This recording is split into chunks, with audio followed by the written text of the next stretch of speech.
जब कोई आपके अंदर अपनों के प्रति अविश्वास पैदा कर दे तो समझ लेना वो व्यक्ति तुम्हारा अपना नहीं है। कोई व्यक्ति आपके घर में आता है, आपको दो बातें बताता है और उसकी बातें सुन के आपको अपने ही माता पिता, अपने ही भाई बहन बुरे लगने लगते हैं, उनमें कमियां नजर आने लगती है, उनकी बुराइयां दिखने लगती हैं, उनसे नफरत होने लगती है। तो याद रखिएगा, बुरे माता पिता नहीं, बुरे अपने नहीं, बुरा वो है जो आपके घर में लड़ाई करा रहा है, वो आपके दिल में आपके अपनों के प्रति नफरत पैदा कर रहा है।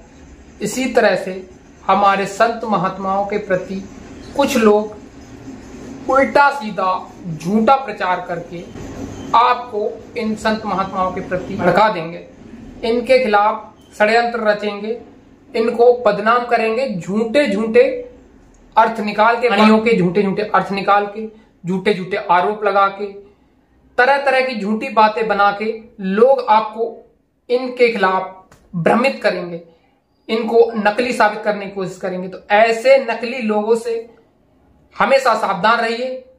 आप अपने संत महात्माओं की वाणी खुद पढ़िए, उनके सत्संग वचनों को खुद सुनिए और अपने ही महापुरुषों से उन बातों को पूछिए कि इन्होंने ये कहा है, ये सच है या गलत है।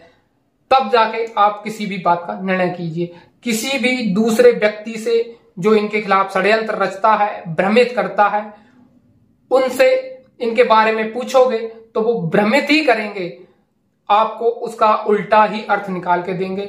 वाणियों का अर्थ सही से समझ में नहीं आता, उनको बातें समझ में नहीं आती, शब्दों का ज्ञान नहीं है और बस उल्टा सीधा अर्थ निकाल के दुष्प्रचार करते हैं। संत महात्माओं को समझना ऐसे जो मूर्ख लोगों के बस की बात नहीं है, जो आपको इनके खिलाफ भ्रमित करते हैं, पागल बनाते हैं। याद रखिए, कोई भी कितना भी बड़ा काबिल आ जाए, ज्ञानी बनता हो, तो उसकी बातों पे भरोसा ना करके जो वो कह रहा है उस बात को पहले खुद पढ़ना, फिर बुद्धि विवेक से उसको सोचना, विचार करना। अगर खुद से समझ में ना आए तो फिर अपने ही महापुरुषों से जाके पूछो कि इन्होंने कहा है महाराज हमारे संतों के बारे में, क्या ये सच है? अगर उन्होंने कहा है तो ये ऐसे सच नहीं है, उस बात को पूछो। ऐसा तो है नहीं कि किसी ने आपको इनके खिलाफ भ्रमित करा।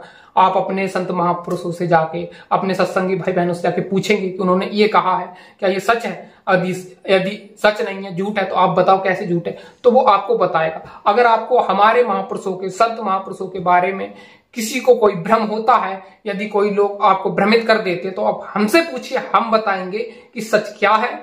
भ्रम में नहीं फंसना है, किसी भी झूठे लोगों के भ्रम में नहीं फंसना है। ये सिर्फ अपनी दुकान चलाने के लिए आपको भ्रमित करने की पूरी कोशिश करेंगे।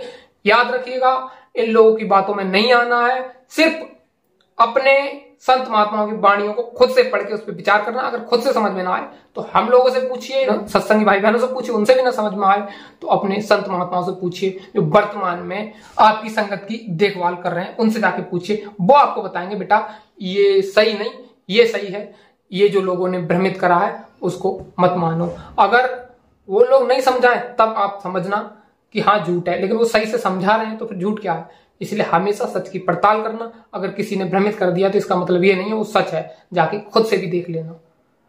बाकी हमारा काम है इन लोगों का पर्दाफाश करना। अगर कोई हम पे झूठे आरोप लगाता है तो उसका सच्चाई हम सामने रखते हैं। बाकी अगर आपको भी कोई भ्रमित कर रहा है और कोई भी सवाल आपके मन में फंस रहा है तो आप हमसे पूछिए, हम आपको उत्तर देंगे। संत महात्माओं की वाणी को समझना हर किसी इंसान की बस की बात नहीं होती। केवल मूर्ख लोग उसमें अपनी छोटी सी बुद्धि लगा के ये समझते हैं वो ज्ञानी हो गए। वो ज्ञानी नहीं है।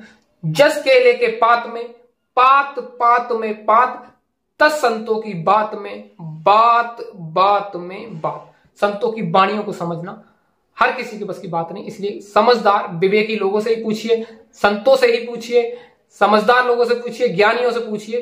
किसी अज्ञानी से मत पूछिए जिसको सीधी भाषा का ज्ञान नहीं, जो कभी को कबीर बता देता है और 4 पैसे दान देके कैमरा घुसेड़ देता है लोगों के मुंह में, ये देखो ये हमने दान कर दिया। दान करने तक का तमीज जिसको नहीं हो। इसलिए याद रखिएगा, जो दान देता है वो दिखावा नहीं करता। कुछ लोग वर्तमान में बहुत ज्यादा अपने आप को बड़ा समझते हैं, दान दे के उसमें उसके घर पे कैमरा चलाते हैं कि हमने ये घर बनवा दिया, कैमरा चलाएंगे, हमने ये खाने को दे दिया। तो ऐसे करने वाले लोग सिर्फ अपनी छवि चमकाने के लिए काम करते हैं। आपको लोग के चक्कर में नहीं पड़ना। जो लोगों को कैमरा के सामने खड़ा करके दान दें, उनको दान देने वाला नहीं कहते।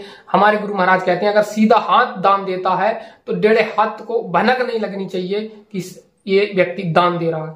इसी तरह दान देने वाले भी हमेशा अपनी वाहवाही ना करके जो देना है गुप्त रूप से देते हैं, वाहवाही नहीं करते। अगर तुमने वाहवाही कर ली तो इसमें अज्ञानता भर गई, आप में अहंकार आ गया, जितना आपने दिया नहीं उससे ज्यादा अपना नाम चमका लिया, अपनी तारीफ करा ली।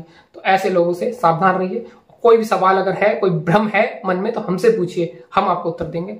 उन अज्ञानियों की बात में आके फंसना मत, याद रखो।